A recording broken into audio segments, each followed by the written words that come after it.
माझे नाव तन्मय बालाजीराव देशमुख. मी winners coaching क्लासला शिकतो हिंगोलीमध्ये. सावंत सरांनी आमच्या क्लासवर पांडुरंग चोपडे सर लावले होते हँडरायटिंगचे. तर पहिलं अक्षर माझं असं होतं इंग्रजीचं, आता असं झालं. किती दिवसात झालं? 10 म्हणजे 5. 5 दिवसामध्ये इंग्रजी आणि 5 दिवसामध्ये मराठी. 10 दिवसाची कार्यशाळा होती ना. हो त्याच्यामध्ये अक्षरात बदल झाला आहे ना. हो. काय वाटत आहे अक्षर बदल झाला तर? चांगलं वाटत आहे.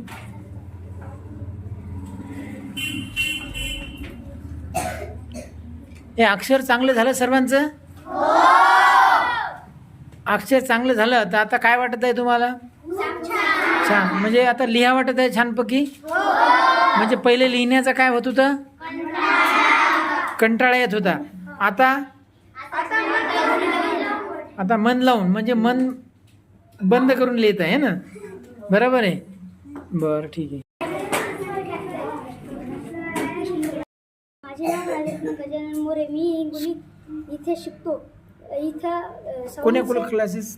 Winners coaching classes. इथे आमचं अक्षर असं गदळ होतं.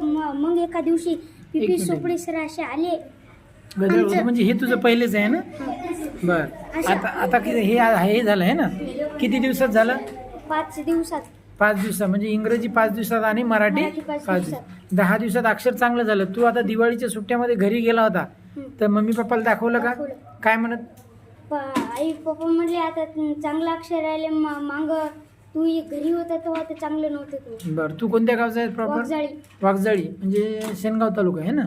तिथून इथं शिकायसाठी आला का हिंगोलीमध्ये? कोणते क्लासेस लावले तू? Winners coaching classes. म्हणजे कशाचे आहेत ते? नवोदयसाठी आला आहे ना. बरं. नवोदयसाठी अक्षर चांगलं असणं गरजेचं आहे ना. बरं. आता अक्षर चांगलं झालं तर आता काय होणार? मार्क वाढणार.